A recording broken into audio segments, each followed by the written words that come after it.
This is the full script, professionally rewritten per your instructions. Natural voice, cinematic rhythm, no segmentation with every dramatic beat and character arc preserved.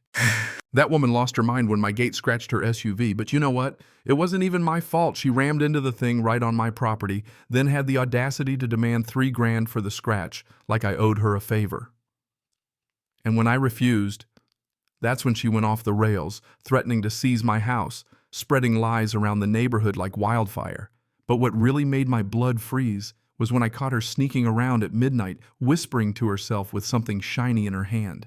My grandpa, 74 ex-cop, steady as a rock saw, the footage sipped his coffee and said just 4 words, "Call the boy now." That was the night everything changed.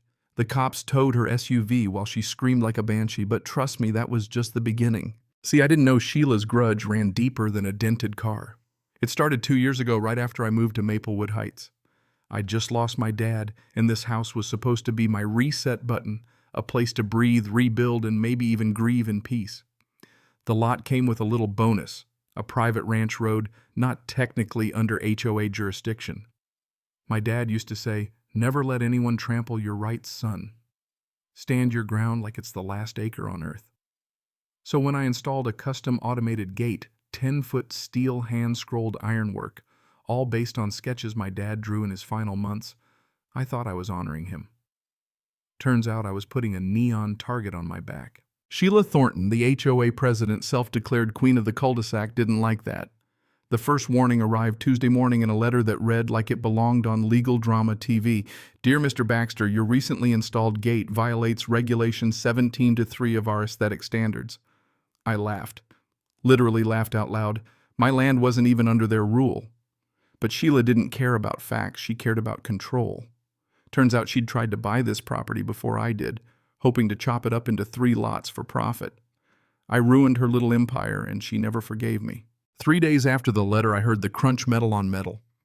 Ran outside to find Sheila's white SUV nose to nose with my gate, a fresh silver streak down her door. She was already yelling, "Your gate's a hazard. You'll pay for this. Tear it down." The neighbors started gathering. Greg Sullivan peeking over his fence, the Smiths peering out windows. I kept cool, smiled through my teeth.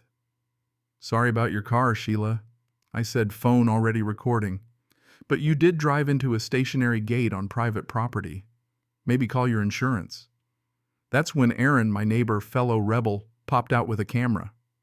"Documenting this for my photo project," she said with a grin. Sheila turned pale. Then came Grandpa Walter shuffling out onto the porch like he was entering a Western showdown. "Sheila's out for blood," he muttered loud enough for everyone to hear, "but she picked the wrong grandson." I swear he winked at me, and I knew this wasn't just going to be petty neighbor drama anymore. Sheila escalated fast. Slapped another letter in my hand, this one trembling with rage. 48 hours to remove the gate, or I'll take your land.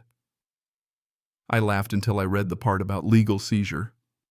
That night, Aaron dropped a bomb. Sheila's been sued before Clifton harassment restraining orders lost her job over it. This is her pattern. And that pattern was about to get ugly. Reviewing my camera footage later, I caught her 200 AM flashlight in one hand, a knife in the other, muttering, "You and your grandpa are finished." She traced the knife along my gate's mechanism like some suburban slasher movie villain. But the kicker. In a group chat she accidentally included me in, she'd typed, "That gate's gone by Friday, or Baxter is." I saved every bit. Then came the HOA meeting. Sheila stood at the podium in a power suit, theatrics on full blast, shouting that my gate endangered the neighborhood. She showed doctored photos, fake stats, even forged a safety inspection, courtesy of Greg Sullivan, who, by the way, she'd just appointed to a committee she made up. The guy looked like he'd rather be anywhere else. His hands shook. His words were rehearsed. Aaron filmed it all. After the meeting, I cornered Greg. Why, I asked. He looked broken. "She threatened my shop. My daughter was there." "I'm sorry." Back home, Aaron and Walter were already strategizing. Walter leaned back in his recliner, sipped coffee, and said, "She thinks she's untouchable. But sloppy crooks always leave trails." He was right. Next morning, I found a tiny camera in my doorbell. Sheila had planted it, spying on my house. But here's where she messed up. It was sold by Greg's shop, and the receipt had her name. That same day, I overheard her on a call, "Send Vince tonight. Baxter's house is next." Not my gate. My house.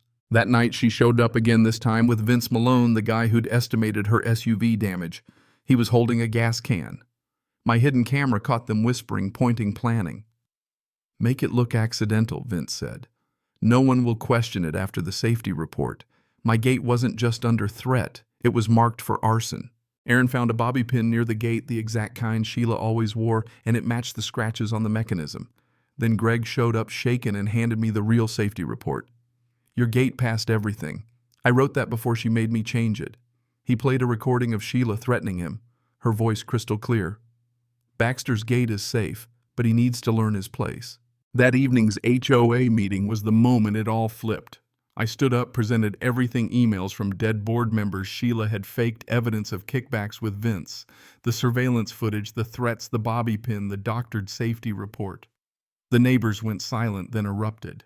Sheila screamed through papers, called us idiots. Then Detective Morrison walked in with 2 officers. "Mrs. Thornton," he said, "you're under investigation for fraud, harassment, and identity theft."